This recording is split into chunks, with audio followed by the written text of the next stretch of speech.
y así uno iba deduciendo qué había. Y de hecho, pues aquí hubo el descubrimiento aquí de una cierta partícula, porque la técnica que usábamos era como muy primitiva, pero muy útil.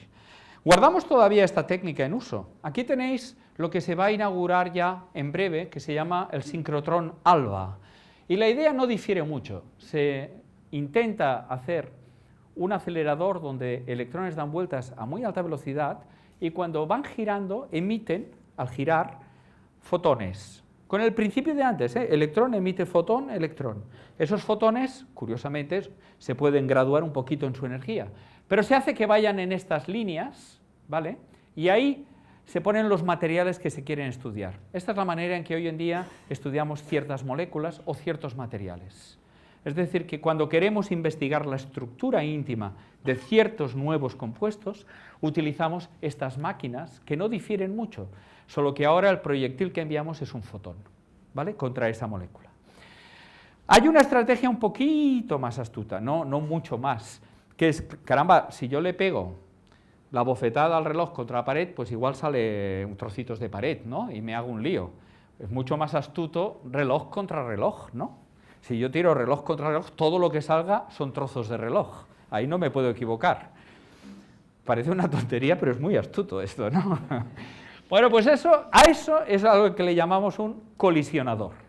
Y eso, el ejemplo más importante que existe hoy en día, es el colisionador del CERN, que tiene el nombre LHC, por las iniciales inglesas de Large, grande, Hadron, de hadrones, protones, Collider, colisionador.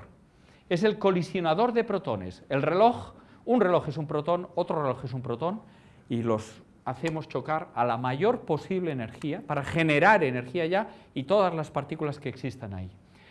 Esto es las inmediaciones de Ginebra. Por el lago Léman está por allá, el aeropuerto está por ahí tirado. Está justo en la frontera con Francia hace así, y es una maravilla. Dejadme que os explique 4 cositas de este acelerador. Este acelerador empezó como una cosita pequeña que empezó a acelerar, luego se hizo otro pequeño círculo ya con un sincrotrón, luego se hizo uno más grande y ahora el último es el grande, que tiene 27 kilómetros de circunferencia, ni más ni menos, 27 kilómetros. La máquina más gorda que ha hecho el hombre, ¿no? Vamos, si no me equivoco, no hay nada de 27 kilómetros hecho por el hombre. Está entre 50 y 150 metros bajo el suelo. Luego daré algún dato. Pero yo quisiera deciros que es la máquina más, me cuesta decir la palabra precisa, no quisiera matizarlo, pero es precisa en un sentido muy específico. Os lo voy a enseñar. Cada posicionamiento de las piezas del LHC se hace con cotas que están medidas con GPS y las piezas de los detectores están en precisiones de micras, solo que mide 40 metros por 25 un detector, y cada pieza tiene una precisión de una micra. Eso es espectacular, ¿no? De hecho, voy a ser un poquito más anecdótico. Antes de poner aquí protones se pusieron electrones y positrones, y la anécdota, yo confío que os guste, ¿no? Voy a ver si la logro explicar. Los electrones, cuando se meten en este anillo, tienen una cosa que se llama spin, que se polariza, es decir, que apunta en una dirección, ¿vale? Dan dando vueltas y apuntan en una dirección, pero no estaba en la dirección exacta. Y entonces fue un problema importante cuando se construyó esta máquina anterior al LHC, se llamaba LEP, con electrones, que no estaban bien, hasta que después de muchísimo esfuerzo, se descubrió que la despolarización pasaba 2 veces al día. ¿Y sabéis qué pasaba? Que nadie había pensado que el suelo en Ginebra sube y baja 20 centímetros porque existe la Luna, porque hay mareas de tierra. No solo es el mar el que sube y baja, es la Tierra. Eso hace que el anillo aumentase y los campos magnéticos cambiasen y despolarizasen a los electrones. Eso fue un susto inmenso, porque mirando si iban o no iban bien polarizados, se descubrió la Luna, que tiene su mérito. Cuando se corrigió a la Luna, entendéis que eso costó mucho tiempo porque a nadie se le ocurría que la Luna era la responsable, ¿no? Fue gracias a que tenía 2 periodos al día. Después había un ruido de fondo de la despolarización que nadie entendía, y de repente en los datos Un día no había ruido. Coño, ¿qué ha pasado aquí, no? Entonces todo el mundo a revisar qué había pasado ese día. Y cuando acabaron con si había funcionado el magneto, no sé qué, si el shift de la noche había entrado bien, que todo lo que ya nadie imaginaba, empezaron a mirar qué había pasado por el mundo. Y descubrieron que fue el único día de huelga en Suiza de los trenes. Y lo que pasaba es que el tren de alta velocidad que une Ginebra con París pasaba por allá y emitía una radiación que absorbía el suelo, iba hacia el CERN y producía ese ruido. Luego, ese monstruo a 100 metros bajo suelo también detectaba al tren, al TGV. Y por último, cuando se corrigió esto, todavía quedó un remanente de despolarización de los haces que era ya estacional. Y bueno, ya estaban entrenados, ¿no? Ya estaban dispuestos a explorar cualquier cosa. Y el resultado final era la cantidad de agua que tiene el lago Léman, que somete a presión a toda la montaña más el Jura, y cambiando la presión cambiaba el tamaño efectivo del anillo. Luego también detectaba la altura del lago Léman. ¿Es o no es una máquina precisa? Chapeau. ¿Vale? Bueno, pues aquí tenéis la foto de un detector. Este señor, aquí le veis con el gorrito. Ese es para mirar nada más lo que está pasando, no para acelerar, solo para mirar. ¿Veis las capas estas? Luego os explicaré un poquito lo que son cada una de las capas, pero cada anillo que vas viendo tiene una función. Unos detectar fotones, otros crear un campo magnético, otros parar a las partículas que tienen más masa, otros parar a los que se llaman muones, etc. Es como decir, pego la bofetada reloj contra reloj, pero no todos salen igual. Entonces, tú te encargarás de frenar a los muelles, tú te encargarás de frenar a las levas, tú te encargarás de frenar al cristalito, etc. Es una máquina diseñada para detectar. Seamos más finos. El LHC tiene 3 fases. Primera fase, acelerar partículas para que choquen. Segunda fase, detectarlas. Y tercera fase, analizar los datos. No sé si, ahora voy a dar el numerito, no sé si os imagináis cuántos datos se genera hoy en día en el CERN. Es que me gustaría que alguien pensase un momento en de qué estamos hablando en cuanto a números. Aquí lo tenéis todo. Es una transparencia para decir ni más ni menos. 27 kilómetros, entre 50 y 175 metros bajo tierra, aprovecha el túnel que hizo el LEP. 2 haces de protones en sentidos opuestos y en 4 lugares chocan para ver lo que pasa.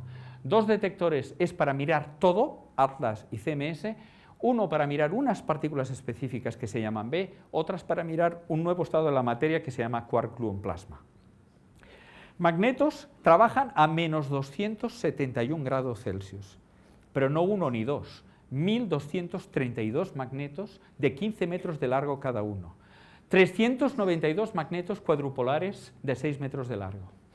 La cadena de aceleración es ir empalmando aceleradores. El LINAC inyecta, luego lo veréis perfecto en un dibujo, lo va pasando hasta que llega al LHC. La energía de los protones dentro de 2 años llegará a su máximo de 14 teraelectronvoles.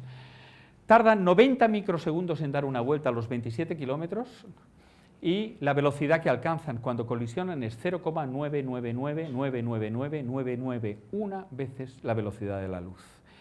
El CERN gasta tanto como una ciudad de 300.000 personas que vivan, ¿vale? Por eso cierran Navidad, para que se pueda iluminar la ciudad de Ginebra. Tiempo de aceleración de un protón, 20 minutos. Se inyectan 115.000 millones de protones por un paquete y hay un paquete cada 30 nanosegundos. ¿Ok? Bueno, todos los números son sencillamente desquiciados. Y lo vuelvo a decir, es el límite del hombre. Es el límite. Es lo más bestia que podemos hacer. No es que yo en mi laboratorio he logrado llegar hasta aquí. No, somos todos, somos 10.000 científicos intentando hacer esto.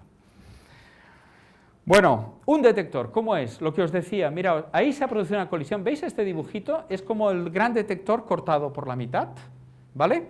Entonces, este rincón es lo que he ampliado aquí. ¿Lo veis? Entonces, fijaos, ahí se ha producido la colisión y empiezan a salir partículas. Pues tengo un trozo que para los fotones, ¿vale?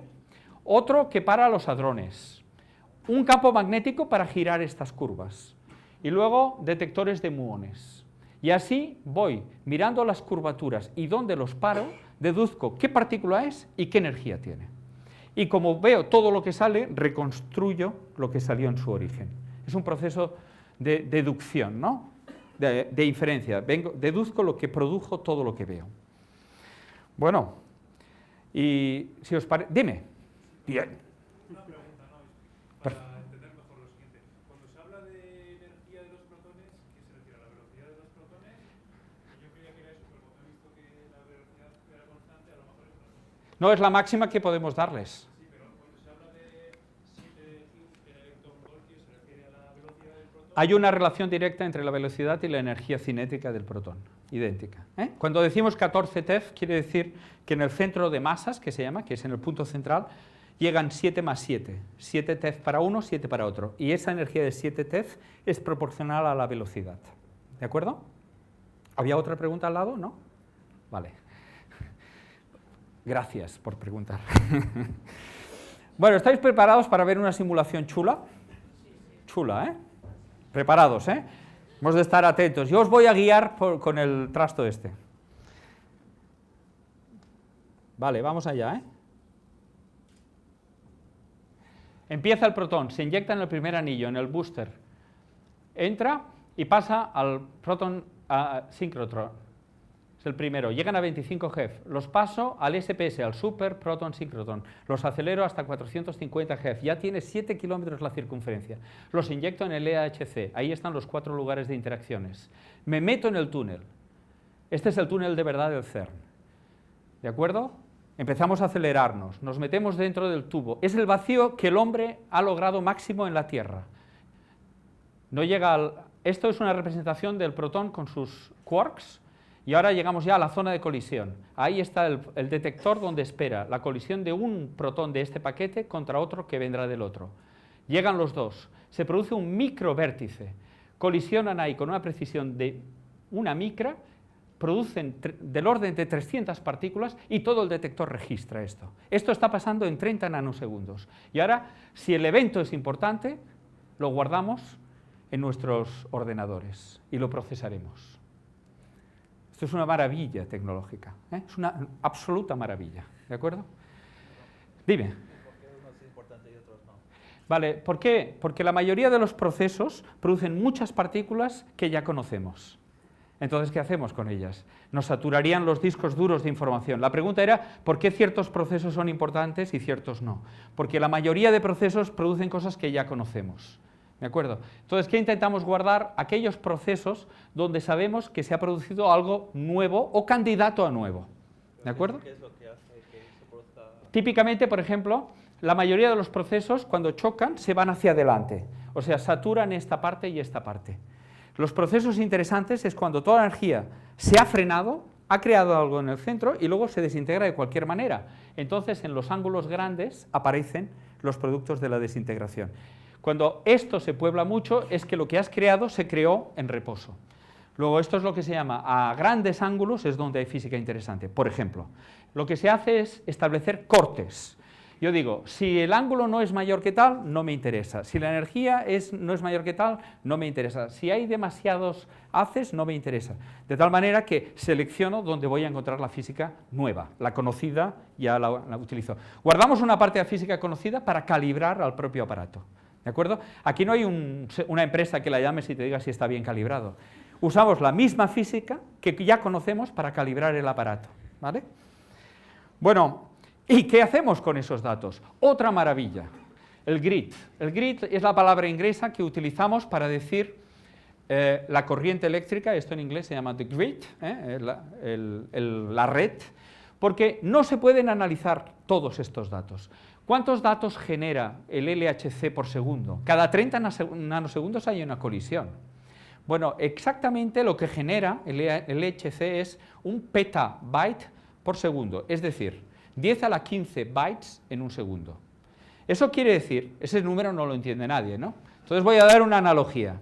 La analogía es como si todos los humanos de la Tierra, los 6.000 millones de humanos, cogiéramos el teléfono, pero en vez de una mano tuviéramos 300 manos cada uno, 300 manos, estaríamos llamando 300 llamadas a la vez, ¿de acuerdo? Y eso todos llamamos a un número, que es el que ha de captar todos los datos. Es como si todos los humanos llamasen 300 llamadas a la vez a un único número de teléfono. Esa es la información, que es un petabit por segundo, y como les gusta decir en el CERN, hay que llevárselo a donde están los discos duros, es decir, que además el teléfono está en China, o sea que hay que llamar a China, hay que llevárselo lejos, ¿vale? Para ello, ¿qué es lo que ha hecho el CERN? Ha hecho una de las tareas más silenciosas, porque dudo que nadie haya oído hablar del grid. Ha hecho una estructura en el planeta Tierra de capas desde donde emanan los datos del CERN y la capacidad de cálculo. Les llaman Tier, que es una palabra alemana, creo, que quiere decir animal, y el Tier 0 es el CERN con 100.000 ordenadores, y ahí baja a los 11 Tier 1, que son los 11 países más importantes que están ahí. Luego aparecen 140 Tier 2, bueno, y hay una gradación de muchos tiers, y a partir del 2 se inyectan los departamentos. Lo que se hace es que en el acto que se están produciendo los datos, ya emanan hacia la Tierra. Hay una página muy chula en el CERN que ves a tiempo real cómo los datos van yéndose del CERN y cómo van fluyendo hacia toda la Tierra. Y el análisis se produce en toda la Tierra a la vez. Y además esta foto yo quisiera volver a insistir en ella, porque si bien el CERN es una máquina europea hecha en Europa y por un consorcio europeo, no dudéis que han sido invitados y participan toda la Tierra. ¿De acuerdo? No es esto es mío y aquí no entra nadie más. Aquí es esto es mío y todos están invitados. Una pequeña maravilla. Estas fotos son reales, esto no es ninguna mentira. Si vais al CERN y pedís, por favor, la segunda vacación después de La Palma, que sea al CERN, ¿no? Y entonces en el CERN podéis ir, os harán un pequeño tour, y cuando vais a la zona de ordenadores, se pasa por un pasillo por arriba, y bueno, es de película, ¿no? O sea, porque es absolutamente impresionante. Los ordenadores no tienen carcasa, obviamente. ¿Para qué van a tener carcasa? Son placas nada más, ¿no? Y no tienen ni siquiera disco duro, solo tienen discos de memoria rápida. Y además no se reparan cuando uno se estropea. Por eso no se le llama una granja, sino un tejido. Porque ya se sabe que en un tejido hay un roto. O sea que el poder de cálculo no depende de que el 5% de los ordenadores del CERN estén rotos. Ya se sabe que están rotos. De vez en cuando se hacen revisiones y se van haciendo los sábados, hacemos un recosido. O sea que actúa como, se le llama un tejido. La palabra inglesa es una fabric, como el tejido. Bueno, ya hemos acabado con aceleradores y ahora ya vamos hacia donde está la miga. Bueno, esto es un poquito un reto gordo, las partículas elementales. Voy a intentar deciros dónde estamos y por qué el Higgs era tan importante para nosotros. Bueno, nosotros después de muchas máquinas y muchos siglos, hemos descubierto que los protones y los neutrones están hechos de quarks. Y de hecho están hechos de unos quarks que se llaman U y D por las palabras inglesas up, arriba, y down, abajo. Dos U's y un D dan un protón. Dos Ds y un U dan un neutrón, un U y un anti-D, antipartícula D, dan lo que se llama un pión, y así sucesivamente. Y ya empezamos a tener la sensación de que lo controlamos. Solo hay quarks, y de hecho, poquitos. Todo pinta mucho mejor que antes, ¿vale? De hecho, entre el electrón, el quark U, el quark D y el fotón, es que básicamente describimos todo lo que pasa en esta habitación. Realmente no, pero en una medida importante sí. Voy a matizar bien por qué no. Y es que hay otras partículas. Mirad, esta es una historia divertida, bueno, no voy a meterme mucho en ella, pero el que el neutrón no fuera una partícula estable, que se integrase en un protón, un electrón y un antineutrino, dio lugar al famoso neutrino, ese que iba más rápido que la luz hace unos meses, ¿no? Y que no va más rápido que la luz, ¿vale? Y además estoy contento porque aquí lo defendí a muerte de que el neutrino no iba más rápido que la luz. Bueno, yo quiero entender esto según mis nuevos dibujos. Y claro, si el neutrón es DUD y el protón es DUU, caramba, un D ha pasado a ser un U. Y además me ha creado un electrón y un neutrino. Bueno, pues yo soy un físico teórico, yo veo esto y en mi hoja de papel postulo que ha de haber un nuevo vértice, un nuevo dibujo que nunca había existido, que hace que el D pase a U, algo se lleve la diferencia de energía y él luego me cree el antineutrino y el electrón. ¿Qué otra forma puedo hacerlo si acepto que la regla del juego son estos dibujos, ¿no? un nuevo diagrama. Pero como él no existe, en el fondo lo que estoy diciendo es que hay una nueva fuerza en la naturaleza, que no es el electromagnetismo, ¿vale? Es una consecuencia. No sé si transmito la idea de consistencia, ¿no? Si yo creo que la electrodinámica está bien y ahora veo algo nuevo como esto, tengo que intentar entenderlo con la misma idea, ¿no? Con la idea de que hay un cierto vértice que me genera una partícula que lleva algo y luego me da lugar a estas, ¿vale? Es atrevido, ¿no? Porque estamos diciendo que hay algo nuevo en la naturaleza que no hemos visto nunca. Bueno, esta idea costó mucho de encontrar, pero eso se descubrió en el LEP, en los años 80, y se llama partícula W, ¿de acuerdo? Esta partícula que hace aquí. Y las interacciones se llaman interacciones débiles. Es una de las 4 fuerzas que hemos encontrado. Hemos encontrado 4 fuerzas: las electromagnéticas, las débiles, las fuertes, que hacen que los quarks queden unidos en protones, y la gravitación, la que cualquier partícula con energía interactúa con otra a través de gravitones. Y todas ellas, en principio, deben obedecer este tipo de leyes.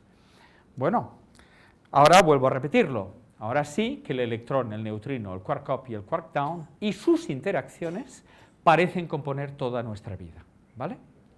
¿Ok? De hecho, sabemos más. Y aquí ya empieza a lo que no sabemos, que es mucho más interesante que lo que sabemos.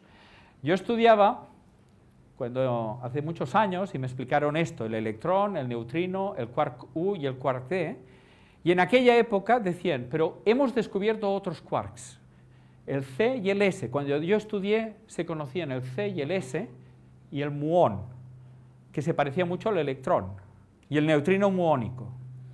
Y de repente también apareció la tercera familia, que se le llama tau, neutrino tauónico, top y bottom. Me he equivocado, es una B esto, es bottom. Bueno, pues era una pregunta, y así hago un pequeño homenaje a Pascual, que fue mi profesor en su día. Pedro Pascual me enseñó estas cosas. Él me enseñaba que no sabíamos por qué la naturaleza se replica a sí misma, por qué nos da copias de sí misma, cuando todo lo podríamos hacer con lo primero. Y él daba clases y me decía, de cosmología sabemos que hay una cota de 6 familias y no sabemos por qué. Bueno, después del LEP, ahora sabemos con precisión que solo hay 3 familias. ¿Por qué hay 3? Estáis invitados a venir a la Facultad de Física y estudiar. No tenemos ninguna respuesta por qué el universo se presenta con 3 familias, con 3 réplicas de la misma estructura. Sencillamente no lo sabemos, ¿vale? Hay alguna pista que se nos dice, es que el modelo, si tuviera 2, serían las leyes de la física perfectamente reversibles en el tiempo. No sabríamos si el tiempo va adelante o hacia atrás. Si hay 3, hay una violación de la flecha del tiempo. Pues tal vez todo lo que rige nuestro universo, hay una voluntad de romper la simetría en la dirección del tiempo, no lo sabemos. Pero honestamente, el objetivo de esta transparencia es deciros que no sabemos por qué hay más, ¿vale? Y ahora todas estas partículas que forman la materia interactúan, y hay 4 interacciones: las electromagnéticas, que son las primeras de la izquierda, y es la materia que tiene carga eléctrica que intercambia fotones. Ahora ya nos parece trivial, ¿no? Al principio era complicado, ahora ya es amigo de toda vida. Las nuevas que hemos descubierto hace un momento, los quarks sub y D, que se intercambian gracias a un W y genera electrones y neutrinos. Y luego cuando hay color, a esto se le llama flavor, al U y al D se le llama flavor, aroma. Y color, a los quarks que tienen 3 colores, se llama rojo, verde, azul, es una propiedad cuántica del quark. Y lo intercambia una partícula que se llama gluón. Y la gravitación es todo aquel que tenga energía. Qué bonito, ¿no? Lo empezamos a entender todo tiene la misma estructura, parece que estamos entendiendo las leyes, al menos la estructura colectiva de todas ellas, ¿no? Qué tentación, ¿no? Unificarlas todas, ¿no? Qué tentación decir, caramba, tal vez todas las partículas son algo y todas las que intermedian son otra cosa, y en el fondo el universo está hecho por una ley muy simple. Esa es la idea de la gran unificación de las teorías del todo, de la teoría de cuerdas, ¿vale? Lo que dice la teoría de cuerdas es que todas las partículas son modos de vibración de una cuerda. solo hay una cuerda y si vibra de una manera o de otra, tienes diferentes partículas. Por eso solo hay una única interacción y todas se parecen tanto. Pero tenemos un problema, Houston, tenemos un problema. Y es que la naturaleza es soberana y hace una cosa muy especial. Y vuelvo a dar un paso atrás. Resulta que todas las partículas que tienen materia tienen masa. El electrón tiene masa, el neutrino tiene masa, los quarks tienen masa, todo el mundo tiene masa. Pero las portadoras no. El fotón no tiene masa, el gravitón no tiene masa, el gluón no tiene masa, y el W sí tiene masa. Es decir, caramba, no vale, ahora ya lo tenía todo bien arreglado yo. ¿Cómo es que este señor? Y tiene además una masa gorda, 91 Hz. Y dices, bueno, pero ¿quién ha invitado a este señor, no? Con lo bonito que lo teníamos todo. Hicimos la máquina LEP para analizar estas partículas a fondo. Bueno, ya os lo podéis imaginar. Tenemos 4 cifras decimales para la masa. No es que la tengamos, es que la hemos pisado ya. Ya sabemos todo de esta partícula. Bueno, ¿y entonces qué hacemos? Bueno, no sabemos qué hacer. Es como si fotón, gluón y gravitón tirasen por el universo a sus anchas y como si él tuviera algo que lo frena, ¿vale? Porque las partículas con masa no llevan la velocidad de la luz. Es como si algo dijera, no, tú no puedes ir a esa velocidad. Bueno, entonces, ¿qué hacemos? Bueno, analizamos un poquito más y vemos por qué no tienen masa esas partículas. Y volvemos a nuestro vértice, escribimos las ecuaciones de todo y nos damos cuenta que no tiene masa porque al escribir la ecuación que daría la masa, violaríamos un principio que llamamos simetría gauge. Caramba, entonces esto es muy matemático y no hace falta que entre en el detalle, pero hay una razón profundísima, que es que las ecuaciones tienen una forma simple, gracias a que no hay masa. Bueno, pero si este es el principio que hace que el fotón no tenga masa, que el gravitón no tenga masa, que el gluón no tenga masa, ¿por qué no funciona para el W? Y ahí empieza donde empieza el morbo del Higgs. La gente empieza a pensar, ¿qué podría ser? ¿Existe alguna manera de que el W tenga masa sin romper esa simetría tan bella? Y el esfuerzo teórico se concentra y arranca en los años 60, hace 50 años. Y la idea es brillante, Es decir, mirad, el W va a interactuar con una nueva partícula que no he visto jamás, me la invento, me la saco del bolsillo. Le voy a llamar H, de Higgs. ¿Veis? Me lo invento, no existía que el W interactuaba con esa partícula llamada Higgs. No, me lo invento. ¿Vale? Ahora, stay with me, Créeme a ver qué pasa, ¿vale? Voy a inventarme la existencia de una nueva partícula, pero voy a hacer que esta partícula tenga una propiedad absolutamente única, y es la siguiente. Voy a hacer que esa partícula, además de propagarse, ella tenga un valor constante en todos los puntos del espacio-tiempo. Técnicamente llamamos a esto un condensado. Es decir, que el campo del Higgs tenga un valor no nulo en todo el espacio y el tiempo. Y lo represento de esta manera. Es que tiene un valor en todos los puntos, además de propagarse. Entonces ya veis lo que pasa, que el dibujito de antes, cuando yo le metía al Higgs, hay un puntito ahí que le da un valor, que actúa como un freno a esa partícula, que le da masa a esa partícula. La gracia es que esto se puede hacer sin violar la simetría que he dicho antes. Por eso a esto se le llama mecanismo de Higgs. Introduzco al Higgs, que no sé si existe, digo que tiene un valor en todos los puntos del espacio-tiempo y por eso le llamaron la partícula de Dios, aprovechando la confusión del Gödel, usaron la confusión del Gödel y de que esta es ubicuo, ¿no? Como el gran arquitecto. Y entonces, automáticamente, tienes masa para el W, ¿vale? Y entonces, el mecanismo está ahí, la solución la tenemos. Pero ¿cuál es el problema entonces? Que la partícula ha de existir. Porque claro, si este es el Higgs, que tiene un valor en el vacío, más esto, atención, tienen que existir todas las desintegraciones estas del Higgs. El Higgs tiene que aparecer en miles de sitios, ¿no? Si sale un W, debe aparecer un Higgs. Oye, no me compres la solución y no me compres todo. Entonces, ¿qué hacemos? Pues hemos ido refinando Y el gran paso es encontrar al verdadero Higgs. Si no lo encontramos, ¿cómo narices justificamos lo que hemos hecho hace un momento? Ya lo veis, el problema del Higgs es resolver el origen de la masa de las partículas elementales añadido al de la consistencia de todo el modelo.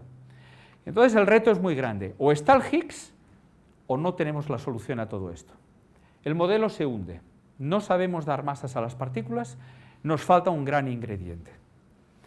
Bueno, pues históricamente la gente ha buscado otras alternativas, pero ninguna ha sido consistente. Ninguna.